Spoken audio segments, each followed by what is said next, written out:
you want to open us up here? Yeah, Mark's still eating back there. Okay.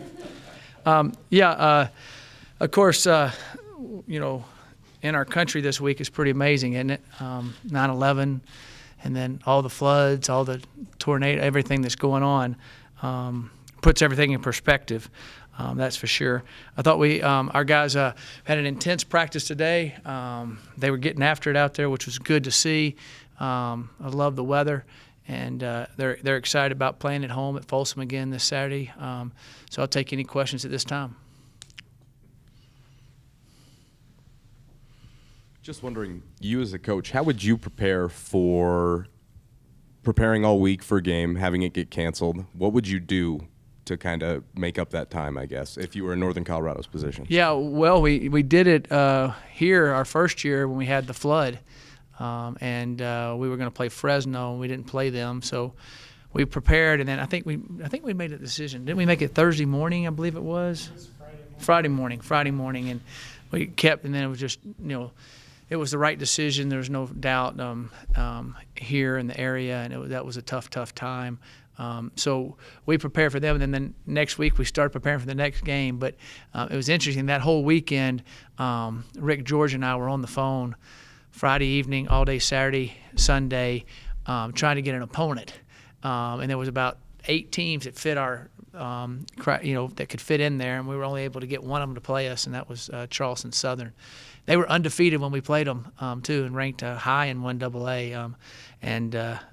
It's funny, we paid for their lights for their stadium. They still have them there. People tell me that. They go, hey, our lights in our stadium.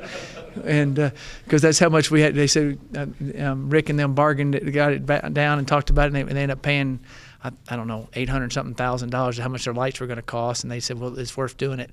That was the only game they lost during the regular season until the playoffs that year. So. So we worked on it. That you're working on, and then you can take extra time. They knew a little bit earlier, so they could take extra time to prepare for us. And I would imagine they probably took a day off to kind of let their kids recover a little bit, and then went back at it.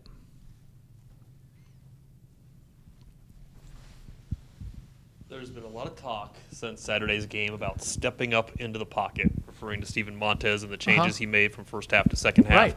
As a quarterback, is that like a graduate level skill, stepping up in the pocket? Talk about that, what that means for a quarterback. In all fairness to Steven, the year before we were able to do, I went back and watched some of the film against him again, against Oregon State, and some of the things we did. In all fairness to Steven, when he was in high school, he started as a 9th grader. He was the biggest, the fastest, most athletic guy on the field. And when people rush him, he could see him and make them miss, and knock them down and run around them and throw the ball. So that's what he's kind of ingrained in him. Now, we sat down and talked, him and I, right before halftime, right before we went in, and talked about it. And I said, hey, you just got to sit in there and trust it. And I said, now, I don't want to take away your playmaking ability at all. I said, but you got to sit in there and understand what a flash is and what a free guy is. And just trust him. And if you get hit some in the pocket, you'll get hit some in the pocket. But you'll naturally get out of there some. And he did. He sat in there in the pocket good. And then there was one, I think, in the third quarter there where he was able to scramble out and made a play when he did get a rush. It's just him doing it over and over. And I thought he grew up a lot there in that second half, being able to do that. I really do, and trust it and look downfield. And I thought that he did that. And he's been doing a good job in practice this week doing it also. Some guys can't run well enough to get out of the pocket, So you always hear that. Well, he's just a pocket passer. He can't make any plays. If the pocket breaks down, he can't. Well, he's able to make plays if the pocket breaks down. We just got to get him to stay in there. And that's him just getting comfortable with it, and he will. Because he has a strong enough arm to throw it out of there. Were you aware of the conversation he had with Tyler after he spoke with you? With Tyler? Yeah, he said that when he spoke with you, he wasn't quite sure what you were saying, so he went to Tyler, and Tyler told him, hey, be like me. I'm not fast. I have to stay in the pocket. So just stay there like me. Try to be like me. Were you aware of that? No, I wasn't aware of it. No, and I thought he understood what I said. But whatever works. All you need is results, right? So. Mike, this Northern Colorado game is part of a Pac-12 pilot program to reduce game times overall. Larry Scott's been a big proponent of that, obviously putting this in place. What are your thoughts on that? Do you think college football games last too long at times? And do you think what you're going to do on Saturday might be something you could do in the future? Well, when I was in the NFL, I think we had 12-minute quarters. And it went so fast. And then when I came back to college, it seemed like we were there forever. I do think, to me, basically all the coaches in the Pac-12, I don't think anybody were against it. There might be one, but they weren't against a 15-minute halftime. I think that would be something that would be good. As long as we don't do things that cut down what's happening actually in the game. Right now we're cutting down a little bit of commercial time. I was flipping the channels the other day. I think it might have been a soccer game or a baseball game, and they had a commercial on while the game was on. Like, I don't know if y'all have seen those split things. And so, you can kind of see the commercial and kind of see it. And we're kind of used to multitasking now anyway. You can look at the score. You can look at the ticker tape. So I think maybe they'll put more of that in.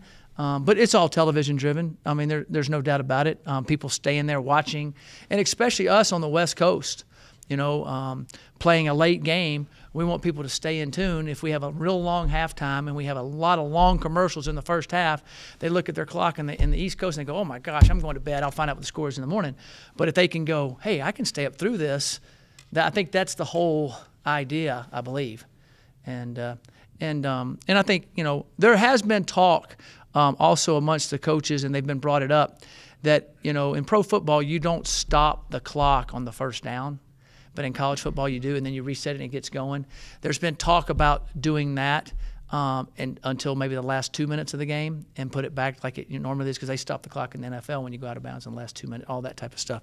So there's been talk about that, which would cut down – that would affect the game a little bit because it would cut down a number of plays. But I think as fast as people are playing, it might not make as big a difference. Kind of a two-part follow-up to that. When you're on the field, you're coaching the game. Yep. Last year you guys played Stanford, and it goes under 3 hours. And then right. A few weeks later, you're almost 3 hours and 40 minutes. Can you tell a difference when you're on the field? And two, 15-minute halftime, any effect on the players in terms of recovery? Is there any sort of thought about how that might impact their preparation? Honestly, I think if you ask most of the players, if there was a restroom on the sidelines, they wouldn't want to run all the way in. They'd like to go over there, get a drink of water, get some fluids, go to the restroom, relax for a minute, warm up and down the side, and go back in and play. I think that a lot of times, the only thing that we do a lot of times in the locker room when it's a really hot game is sometimes kids get IVs, or they change their jerseys and all that type of stuff. When I played, which was a long time ago, we had those gray T-shirts, and they would get soaking wet. We would change them after warm-ups. We would change them all the time. Our pants were heavier. They'd be soaking wet. We'd even change our pants. But now everything's so light, absorbing all the Under Armour stuff and Nike stuff that's so absorbent to your body. It's just they have any sweat on them. So back when I played a long time ago, when we had leather helmets, you had to change your helmet and everything. So, Coach, you'd mentioned that Kyle Evans is expected back. Yeah. Michael Adkins healthy and Bo Bishrat being developed. How do you kind of see Kyle fitting back into the mix? We're going to throw him in there on the mix on special teams, and we'll throw him in there at running back, and just see how it all works out. Michael's been playing good, Bo's been playing good, Kyle's good. Fortunately, everybody stayed healthy, but usually running backs get nicked up, and you're going to need all those guys significant times during the season at different times. So just have them all prepared to go, and then they're all playing on special teams and doing some different things also. Mike, at the beginning of you were talking about Isaac Miller. Yeah. Now you found another tackle. So what do you do with him going forward now with Jeremy back? Do you try to mix those guys in? Yeah, we'll mix them around. It gives us more options on our offensive line, and then able to have some more depth to keep us fresh in different times. It gives us moving pieces. And, we played Jeremy also all spring at guard a lot. So he could play guard. We got multiple things we can do there. That gives you flexibility. And then, we played Timmy Lynott at center, in the fourth quarter, and that was good. So you always want to try to get your best five out there at different ways. And then if you can rotate a couple guys in, which offensive line and secondary don't rotate much because all the things, but if they've played a lot and they got a lot of snaps under your belt, then you can do that. So we have the flexibility to be able to do that. So, and I think it creates a lot of competition too. Mike, this is the final game in non-conference play. Obviously, conference play starts in a couple weeks. As a coach, I'm sure you have a list of concerns and worries like you do every week. What are you hoping what would be on that short list of things you'd hope your team would accomplish this week? Well, I'd like for us to put together, what I would say a full game on all phases the whole entire time that we can. And you always want to see that in every game. I think every coach in America says that after every game, or says that going into a game. So it is cliche-ish, but it's also true. You just kind of want to see good rhythm everywhere and everybody doing well. So that's what we'd like to see. I'd like to see our coverage units on special teams. I'd like to see them make a jump. Our guys have been kicking so good and doing things so good. We've had some errors that you see on film, but we haven't had it exploited. And I'd like to be able to fix those things before it exploits us. And then, so those are some things that we're really working hard at trying to sharpen up. Because we kick so many out of the end zone. If they come up, there's a couple of times we didn't cover correctly. We fit inside a guy or fit outside a guy, and showing the kids that over and over. We need to make sure we've worked on it. We got to hone that up. Our punters punted the ball phenomenal and punted where the guys couldn't return it, but they're going to have something they can return. We've got to be able to do that. So I would like to see our coverage units on our special teams sure up some more this week. Mike, Northern Colorado, I think, is like in their 10th or 11th season in the FCS after making the jump from Division II. You're a guy who's coached at a lot of levels. What do you sort of make of a program like that, trying to be ambitious and to make that next jump? And it was tough for them. They lost a lot of games and strung a couple of good seasons together. But just from your position, what do you make of what they've tried to do and kind of what might be the future for them? Yeah, I thought it's a good move for them. It's an excellent school up there. They've had great football history there. I was at a school called University of Tennessee Martin, and they were a Division II program that went to division. Well, we called it 1AA then. That's what I still call it. So I was in the second year of that type of situation, so I kind of know what they went through. It takes a while to build it up, and it took UT Martin a while to build it up.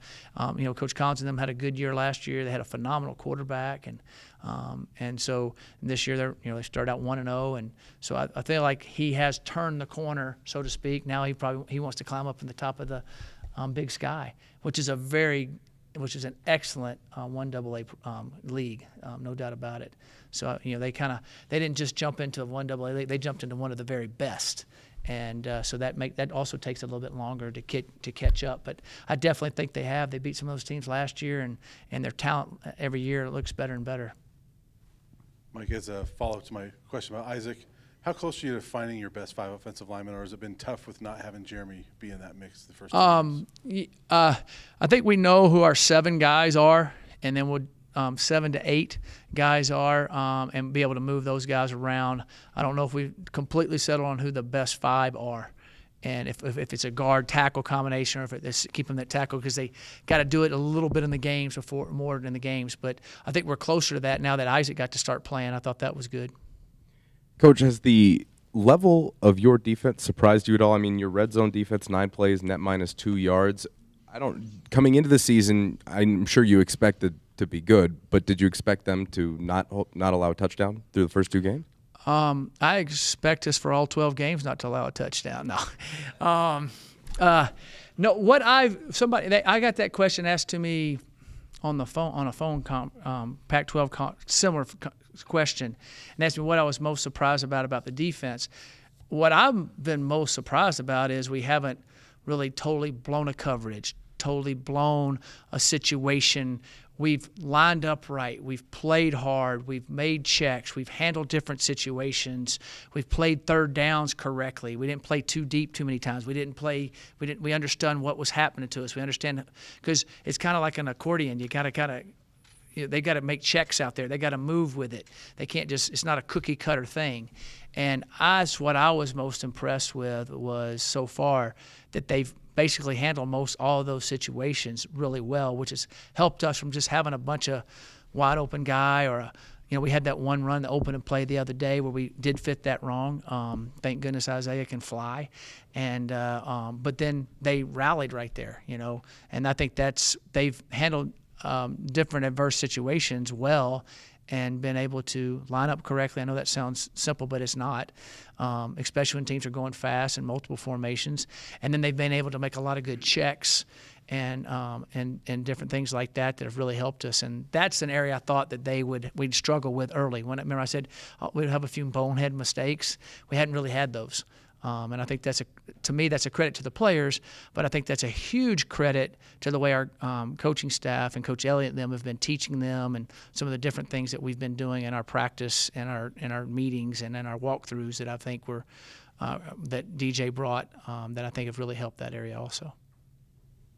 Coach, we've heard you speak frequently about making sure your team takes matters 1 week at a time, but Right. The idea of looking ahead, is that any kind of bigger challenge this week? Make sure the guys stay focused. Obviously, with the game next week, I'm Right. sure everyone's looking forward to. You know, of course, everybody asks, just like you ask. So that's always on their minds. You can't get away from that. You can't say, oh, you just tune it out. Everybody asks them. But I will find out this weekend. I sure hope not. If we do, we don't have the team that I think we have. And so, but this is going to be I told them, this is an emotional game this weekend. It really is. A lot of our kids know a lot of their kids. There's two brothers in this game, the Lindsay brothers.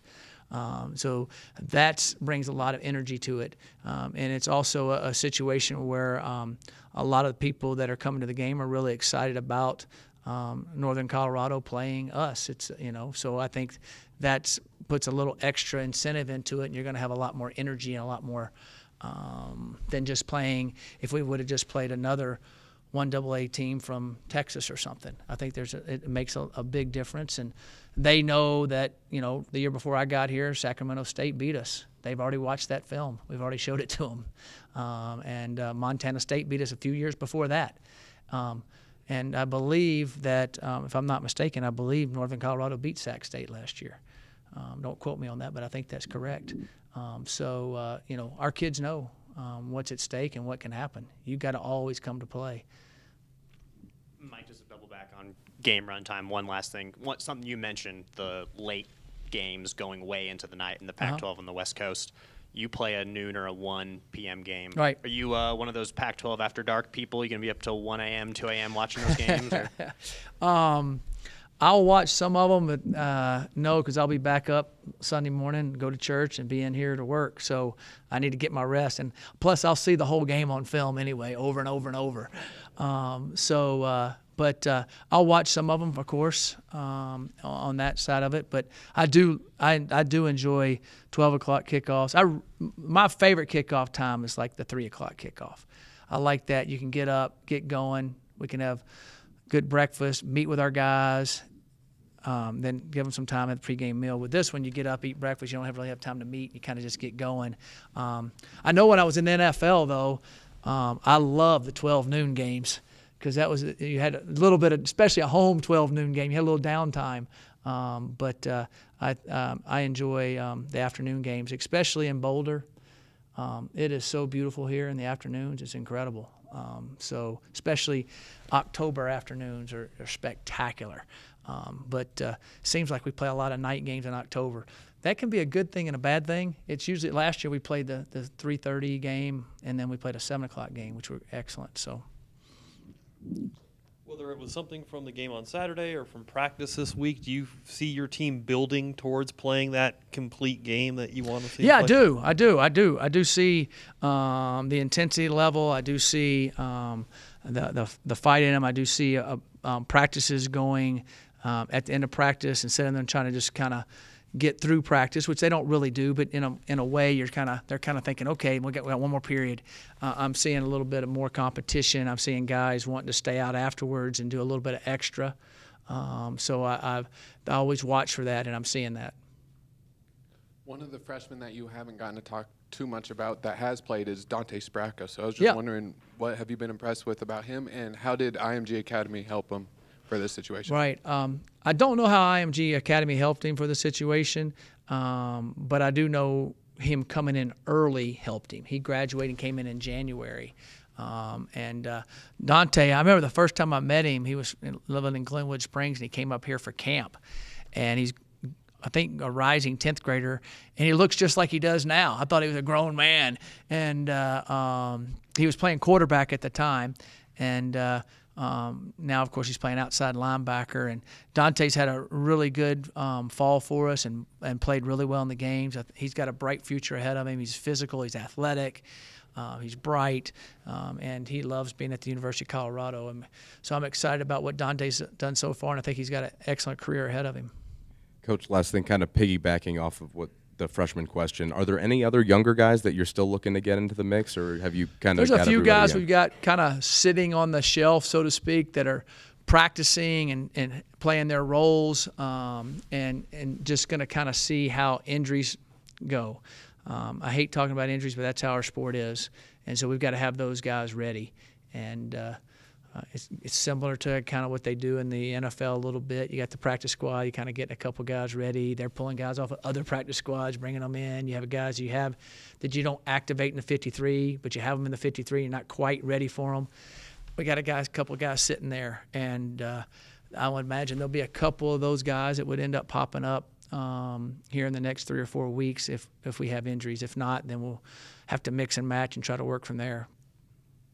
Mike, knowing Philip and the Lindsay family, you mentioned the two brothers playing against each other this week. What do you think that this game means to them? I know Philip's very excited about it. Is this one that you can sense some excitement with him and the family? I can sense the excitement. You know how feisty the Lindsays are. We can't let them cross paths in warm-ups. They might have a little brother, big brother fight right there. So they'll be into it. What a special family. And it's been fun watching his little brother run on film some. And they look very similar. He's a little bigger than Philip. And but it's fun. I know they're excited about it, and I know their parents are. I think all three boys, one's at CSU Pueblo, I believe, one's there at UNC, and one's here at Colorado. And they bleed the state of Colorado. That family does, and they have made the Denver South community and the people there very, very proud, and they should be. They're a great family and great kids. What specific matchups, problems does University of Northern Colorado and Ernest Collins present for the team? Right. I've been impressed with their quarterback. I know he was playing last year and the other guy beat him out. He can really throw it. They've got two receivers that are really fast, that have made a lot of big plays. Alex Wesley made a couple big plays in the first game, and he did last year. Then they got Hakeem Deggs. He'll remind you a little bit of K.D. Nixon in a way. He's real quick and athletic, that size. He makes a lot of plays. And then Jacob Nip, he can make all the throws. I've been really impressed with his arm. Really impressed. He's a big, athletic, good quarterback. Defensively, they're older at their corners. They got a couple corners that are good. Isaiah Williams is a good pass rusher off the edge. He's made a lot of good plays for them. And then they got two good linebackers, Luke Nelson and Noel Reed, that have played really well. And they played. We were watching them last year. They beat Montana, which was a good game. They should have beat Eastern Washington, who was loaded. So they've played really well against some teams that have beaten some teams in our league. And so I was impressed with their film. We only have the one game from this year, and they destroyed the team. It was 28-0 before you blinked. They just ran up and down the field on them. So I feel like their offense has the ability to score and be able to throw over the top of us, be able to take some shots on us. The quarterback has the arm, and they have two receivers that have the speed to do that. Any other questions for Coach? You mentioned Jeremy Irwin's back. I assume George Frazier is also Yeah, George back. is back also, yes. What effect has this had on the team? 2 seniors, 2 leaders suspended 2 games off the field. I'm not going to go into that, but I felt like our team responded in both games well. So. All right, thank you, Coach. Thank you. Oh, I got one thing. I did this yesterday, but I want to make sure everybody. My mother-in-law passed away November 11th, 2 years ago. My wife started doing this last year. It's called Hike for Her. And it's this Sunday, September the 17th at 9 o'clock at the in-car Table Mesa Trail. And we'd like for you to bring your families and friends and support it, to battle ovarian cancer. And we had a good turnout last year. We hope to have more and more of a turnout and just represent, this is kind of the silent cancer that you don't find out till too late. And it's something we want to bring more and more awareness to. After living it. So it's dear to our heart. So Hike for Her this Sunday, September the 17th. Thank you very much. Appreciate it.